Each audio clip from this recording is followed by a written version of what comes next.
si Manalo mismo! Sige! Sige! Manalo! Lumabas ka sa lungga mo! Harapin mo ang panig na ito sa telebisyon! Harapin mo!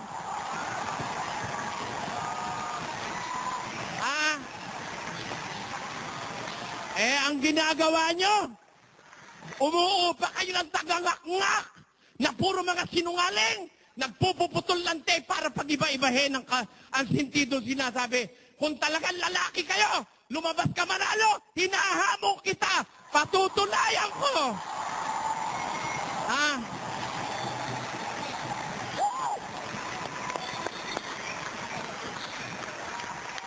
Eto mga kapatid, pakinggan nyo, hinahamon ko si Ranyo Manalo o si Eduardo Manalo.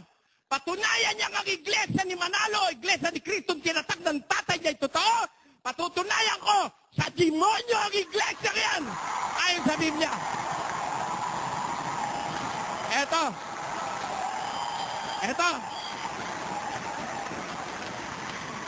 Para matigil na ito, paninira laban sa kapwa-tao ng mga ministro ni Manalo, haharapin ko kayo sa isang national television.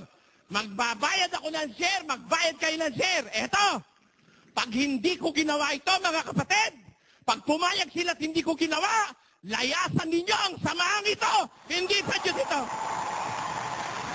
Yan ang garansya ko sa inyo.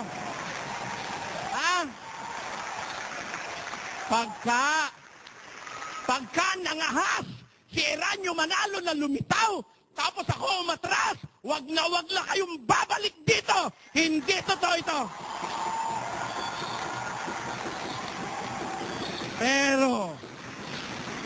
Pero, hanggang hindi lumalabas si Manalo, napatutunayan ko, yung bintang ninyo ako'y alanganin, kayong lahat mula sa puno hanggang sa huli, puro alanganin.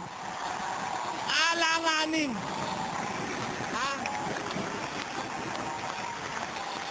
Mula sa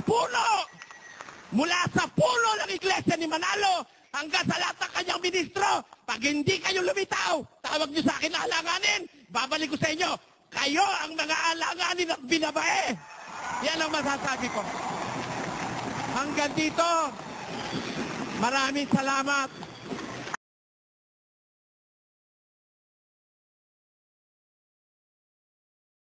Kaya nga, sabi ng ating tagapamahalang pangkalahatan, ang sinasabi sa iyo, Mr. Soriano. Sandali ha. May hamon si Soriano, ang gusto niyang makalaban ang kapatid ni Ranyo Manalo.